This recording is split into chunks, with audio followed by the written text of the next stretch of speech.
Bon, très nombreuses sont les nouvelles révélations que nous apporte Doctor Strange in the Multiverse of Madness. Et entre l'avènement de la Scarlet Witch, le fonctionnement des rêves passerelles, tout ce qui se déroule dans l'univers 838 et le destin de notre Doctor Strange, clairement on est en face d'un film bourré d'informations. Si en plus de tout ça, le final du film nous tease de nombreux éléments qui concernent à la fois le troisième opus, mais également le futur du MCU en général, comment vous dire qu'on est devant l'un des films les plus importants de la phase 4? Que se cache-t-il réellement derrière les scènes post-crédits de Doctor Strange 2, entre l'apparition d'un troisième œil sur le front de Strange ou encore l'arrivée de Cléa et l'incursion causée par Multiverse of Madness? Sortez vos costumes de super-héros, installez-vous confortablement et explosez le pouce bleu avec le gant de l'infini. Je suis HeroesF et aujourd'hui on parle encore et toujours entre analyse et théorie de Doctor Strange in the Multiverse of Madness.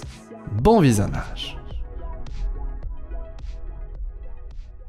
Multiverse of Madness est très clair sur la question. Doctor Strange doit affronter ses peurs et enfin passer à autre chose. Notamment concernant sa relation avec Christine Palmer, une relation semble-t-il vouée à l'échec et ce à travers le multivers. Déjà, dans notre monde, la relation entre Strange et Christine n'était pas aboutie, et les 5 ans d'absence de Steven, dû au claquement de doigts de Thanos, n'ont clairement pas aidé. Résultat, la Christine de notre univers finit par se marier avec une toute autre personne. Dans l'univers 838, Doctor Strange et sa Christine, c'était un petit peu pareil. Ils n'avaient jamais déterminé clairement la nature de leur relation, une relation qui là encore va se conclure par un échec après la mort du Doctor Strange de cet univers. Un Strange, entre autres, corrompu par le Darkhold. Même America Chavez demande à notre Strange si dans son univers, il a réussi à se marier avec Christine, contrairement aux 2 autres Strange qu'elle a connus. Même le Sinister Strange nous précise que lors de ses visites dans d'autres univers, il a pu constater qu'aucun Strange n'avait pu concrétiser sa relation avec Christine. Le Sinister Strange était même devenu obsédé par cette quête qui consiste à trouver une réalité où Strange vit heureux avec cette dernière. Il propose même d'échanger le Darkhold contre la Christine qui accompagne notre Strange. En bref, il semblerait qu'à travers tout le multivers, Strange et Christine, c'est impossible. Quoi de mieux alors que de nous introduire à un autre personnage qui pourrait tout autant intéresser notre Strange et surtout qui pourrait, contrairement à Christine, partager la même vie de Steven, une vie remplie de magie, de combats épico-mystiques où l'on côtoie des êtres d'autres dimensions au quotidien. Bref, quelqu'un qui pourrait partager entièrement la vie, disons-le, chaotique du Docteur. Et ce personnage, il est bien connu des fans de comics. Et il s'agit sans surprise de Cléa, le fameux personnage introduit dans la scène post-crédit du film, une scène où Cléa interpelle notre Strange, lui précise qu'il a causé une incursion et qu'ils doivent résoudre le problème.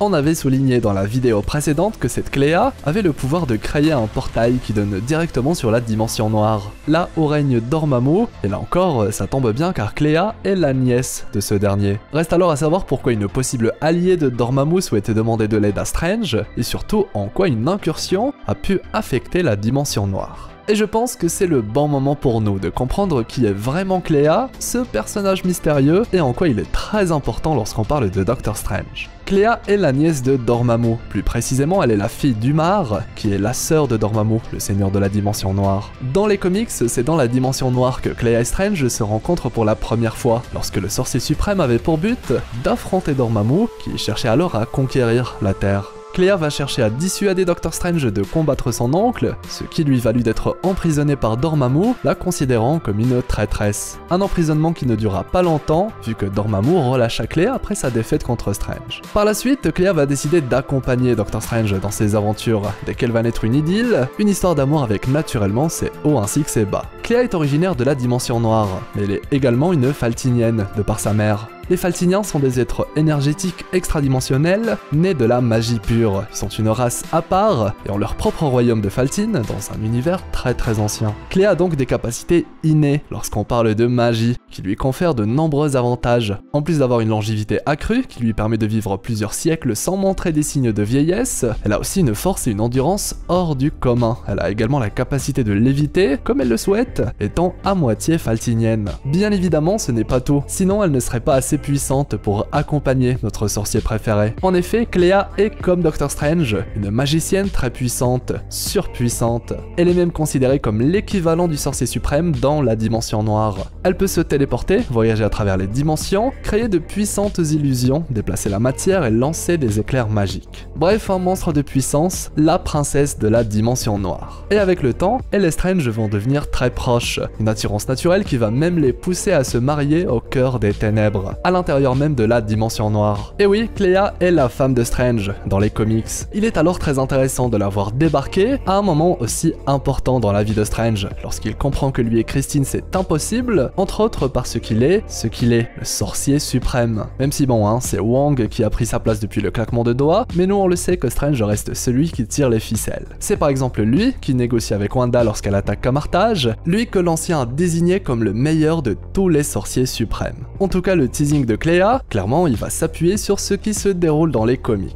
Cette dernière appelle même Strange par son nom, comme si elle le connaissait, ou qu'elle avait entendu parler de lui, notamment avec le pacte qu'il a passé avec son oncle Dormammu dans le premier film Doctor Strange. Ah oui, et j'en profite également pour rappeler que Dormammu, ça reste l'un des vilains principaux du Docteur, son retour allait alors se faire tôt ou tard. Il est alors logique de voir débarquer Clea lorsque le MCU s'est enfin décidé à explorer la dimension noire. Maintenant, il est très intéressant de se demander comment Doctor Strange a causé une incursion et aussi en quoi la dimension noire est-elle affectée. Premièrement, une incursion, c'est lorsque deux univers entrent en collision, causant alors la destruction de l'un ou des deux univers. C'est l'explication la plus claire que le film nous offre via le personnage de Reed Richards, sachant que dans l'univers duquel vient Monsieur Fantastique, l'univers 838, leur Doctor Strange avait justement causé une incursion qui a détruit un univers dans sa globalité. A noter également qu'une incursion peut avoir lieu d'une quelconque manière du moment que deux univers sont en collision. Et ici, c'est bien le cas, car leur Doctor Strange a utilisé le Darkhold pour faire un rêve passerelle, et ainsi envoyer sa conscience dans le corps d'un de ses alter-ego d'autres univers, créant donc un lien entre deux univers. Et figurez-vous que notre Doctor Strange en réalité fait exactement la même chose. Il était dans l'univers du Sinister Strange et a fait un rêve passerelle vers notre univers, en projetant sa conscience dans le cadavre de son alter-ego qui était dans notre monde.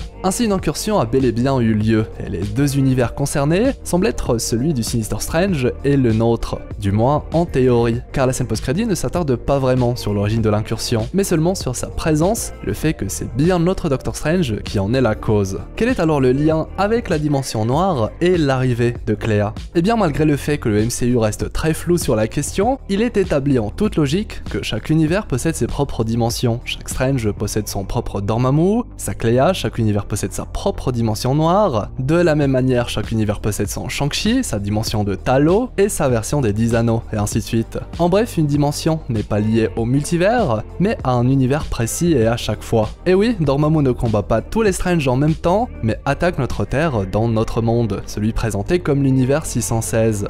D'ailleurs, petite précision très importante, au tout début du MCU, il était établi que notre univers était le 199999, là où dans les comics, le 616 était la notation de l'univers principal. Dans Multiverse of Madness, et du point de vue de Christine, son univers était le 838, et celui de notre Strange le 616. Autrement dit, chaque univers fait sa propre numérotation et de son propre point de vue. Ainsi, pour en revenir à l'incursion et la dimension noire, si notre univers est menacé suite aux actions récentes de Strange, la dimension noire qui existe dans notre univers est alors tout autant menacée. D'où l'arrivée de Clea pour aider Strange et régler le problème de l'incursion. Voilà. Après, on se doute que cette histoire va comporter son lot de surprises, avec qui sait tout un stratagème de la part de Dormammu pour piéger notre Strange, avec pourquoi pas une Clea qui va choisir d'aider Strange afin de protéger le monde. En tout cas, beaucoup de possibilités maintenant qu'on comprend ce que met en avant cette scène post-crédit, avec un docteur qui contrôle entièrement son nouveau pouvoir en forme de troisième œil, un outil qui va lui permettre de voir les choses en grand et d'avoir accès à de nouvelles visions des choses, quelque chose que l'ancien lui disait déjà à l'époque de son premier film.